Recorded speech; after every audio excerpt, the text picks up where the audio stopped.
All right. So today's episode is for the girl who's done playing it small because she's scared of looking silly or has fear of visibility. The one who's been watching from the sidelines, convincing herself, I was going to say convinced, but convincing herself she's just not ready yet. Is that you? I know that was me. Well, today I'm about to spill the goods on how I landed a major podcast episode with one of the biggest names in email marketing. Jay Schwedelson. Yeah. And I'm a total beginner since October of 2024. And I'm talking full blown, like, who am I to do this vibes? Imposter syndrome, which I actually admitted to Jay. I probably had a slightly shaky voice, definitely sweaty palms because I was super nervous a little bit.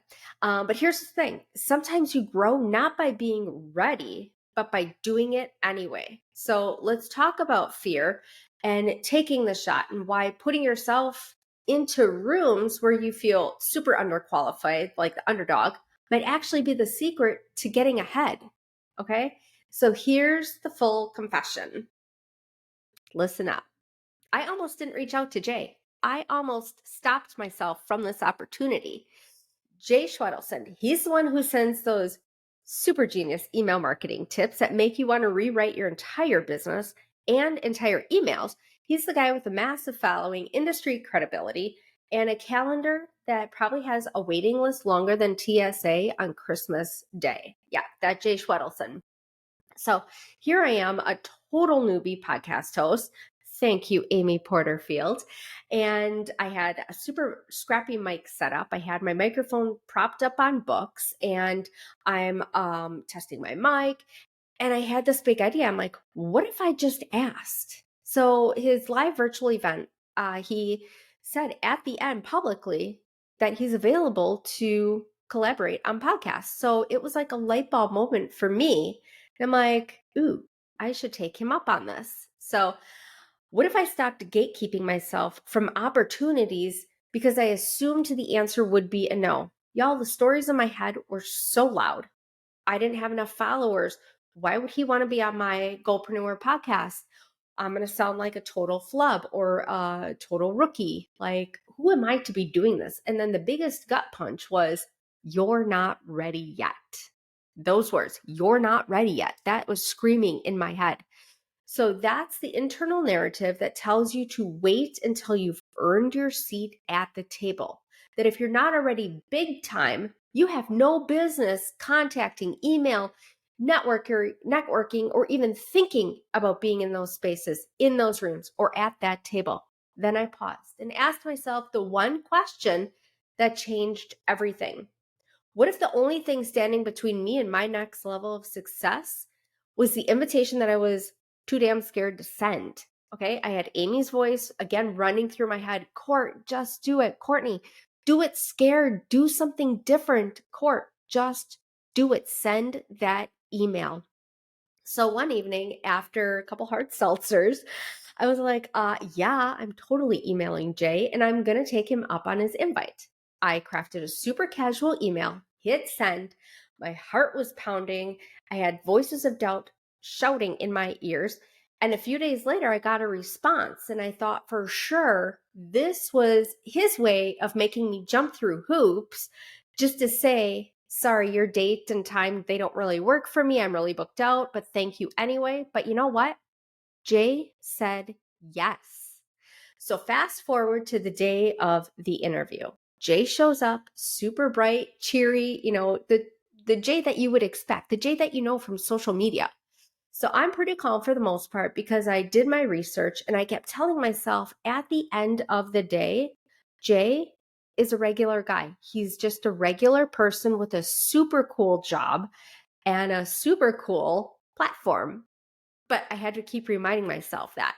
So I also put questions out into Facebook communities that I'm a part of to say, hey, I have this really great podcast guest coming on. He's in email marketing, online marketing. What would you like to know? So no, I didn't become a super polished interviewer or podcast host overnight because during that interview, that conversation with him, I totally had shifty eyes. I'm looking all over because my mind's going 1,000 miles a minute. I forgot my transition questions. I had to hold something in my hand just to remind myself that to stay calm, present, and just to breathe, because it's Jay. You know what happened though? We had an amazing conversation. It was so good and it was fun. I loved that communication. I loved that conversation. Here's the takeaway though. I didn't need to be the smartest or biggest person in the room to belong there. I just had to be the one willing to show up regardless of fear. Jay didn't care that I wasn't a big name or I didn't have a big following or a big audience for my podcast. He was happy that I respected his time. I came with questions and I made a space for him to shine. So that episode, it gave me credibility, social proof. It gave my audience massive value, and it gave me the confidence that cannot be faked or fast tracked. So sometimes the experiences that you're scared to have are the exact experiences that make you qualified. So what this means for you is you're allowed to go first. You're allowed to make that first step, to send that email, to make that connection. You do not have to wait until you feel ready to go after something big. Okay. Nobody's going to send you a certificate of readiness because it doesn't exist. There's no neon sign that flashes. You're qualified now doesn't exist. You become ready by doing it anyway. So if you're sitting on a dream, starting a podcast, launching a digital product, reaching out to a dream client, or applying for that opportunity like I did, here's your permission slip. Just go first. Send the message, send the email, send a DM. Put yourself out there. Be the person that sends a DM before she feels big enough or ready enough. Pitch the podcast, launch the idea, write the post, ask to collaborate, ask for that connection. So start ugly, start messy, and start now. If someone says no, okay, you survived. Next. If someone says yes, though, you have just opened up a brand new version of yourself. You just opened up a brand new opportunity. And the worst case scenario, it's not a no. The worst case scenario is staying stuck exactly where you are because fear convinced you not even to try.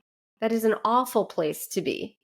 So let's break this down into what you can actually do this week to get yourself into some rooms that scare you, but in a good way.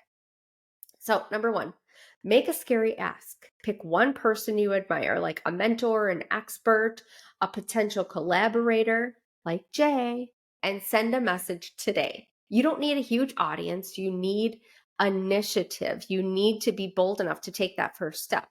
Most people are flattered to be asked. And worst case, you don't hear back. Okay, big deal. You didn't die. So when I say that out loud, I actually have Chow's voice from the movie The Hangover running through my head saying, "But did you die?" I love that part. So number two, borrow belief. You don't need to be 100% confident to take action. I certainly wasn't, but I did it anyway. So borrow 10% belief from someone else like me and let it carry you. Let the momentum carry the rest. I wasn't fully confident that Jay was going to say yes when I emailed him, but I was confident that if he did say yes, hell yeah, I'm showing up and I'm going to be totally present. So if this works out, I will rise to the moment. But if it doesn't, I'm still proud of myself for trying. Now that is power. So number three, practice being seen. Sometimes we avoid big rooms because we're sulking in the corners of the small rooms. We don't want to leave our comfort zone. So post a thing that you've been sitting on, share the story, publish the reel, hold your master class, live launch your course. Okay, put yourself out there. Your dream clients, they're not judging how your hair looks, how you're dressed, how you look. They're magnetized by your energy. Dude, I got goosebumps, okay? I'm like telling myself this.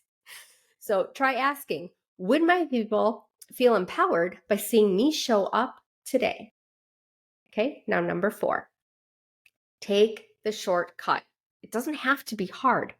The shortcut, it's relationships. The fastest way to grow your business, it's not by ads or funnels. It's by creating connections, those relationships, Jay's podcast episode gave me way more than just credibility. It gave me confidence, connection, and momentum and encouragement to keep going, to keep pushing my boundaries. None of that would have happened if I would have stayed in my comfort zone. So if you're in a season where it feels stuck or slow, ask yourself, who can I learn from? Who can I serve or collaborate with or partner with? And what opportunity am I avoiding out of fear or hesitation for whatever reason? So take one step, one message, one reach, one connection. And here's my final thought for you. The people that you look up to, my gosh, they started somewhere too. Jay didn't start with millions of followers or millions of downloads on his podcast. He didn't start with a massive audience or massive keynote stages. He started by saying yes to something that stretched him, that pulled him out of his comfort zone. And now so did I. And you can too. So I hope this episode reminds you that you do not need permission. You just need courage for 5 seconds. Enough to hit send, enough to walk into the room and say, I'm here. I don't have it all figured out, but I'm showing up. Because, girl, you never know who's watching. Okay? Goosebumps again.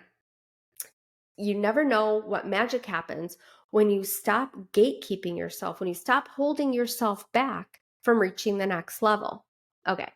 So that's a wrap on this Spill the Tea episode. Go take up space, put yourself out there. You deserve it. Get to your next level. So raise that bar for yourself, push your boundaries. Just do it. Okay, that's it. I will chat with you again soon. Bye.